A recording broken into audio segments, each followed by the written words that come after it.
What I'm gonna do is I'm going to paint it wet on dry. What I like ratio of cobalt blue, queen red.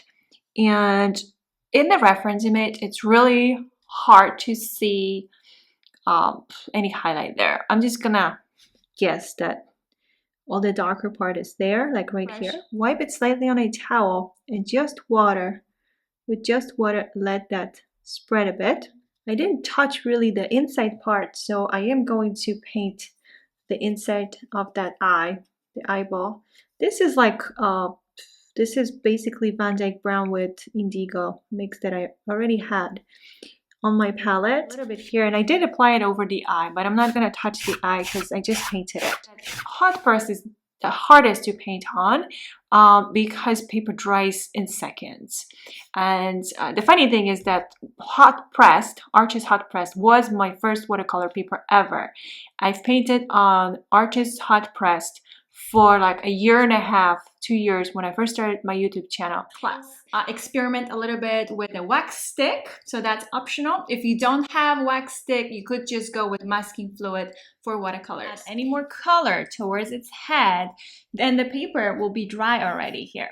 So what I did was I added more water. These classes are very detailed because these are not voiceovers. I talk the entire time while I am painting. Please don't worry about matching colors. That's not important because what's more important is light and shadows to create a nice contrast. When you have a color wheel, it's just something clicks and it makes more sense. You can use complementary colors. So if you decide to paint a green seahorse, orange and yellow orange.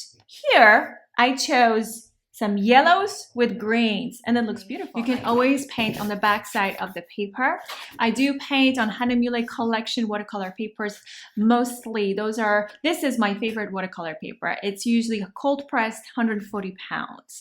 If you have any questions at any point, please just drop a comment. I started adding sap green here. So now you can see like a imidazzle yellow and some of that sap green. I'm gonna make a close-up. So now you guys can see everything. So I'm grabbing some more of that yellow. I do want more water, so I just have to place more water in there. And I will just continue moving, I guess, around the face. And if you want more green, just grab more green. I'll show you what it looks like on my palette. It's just like that. So I'm just grabbing this way more water. So what you see now, it's kind of like I have the paint on my brush, a little bit of that color, but I'm bringing way more water now. I want this to stay wet a little longer. The colors here will be more vibrant right away. And here you can pull the paint because it has that tail. So let's do that in a second. I want to show you actually how to do this with a rigger brush. And so things are more vibrant than when you paint wet on wet.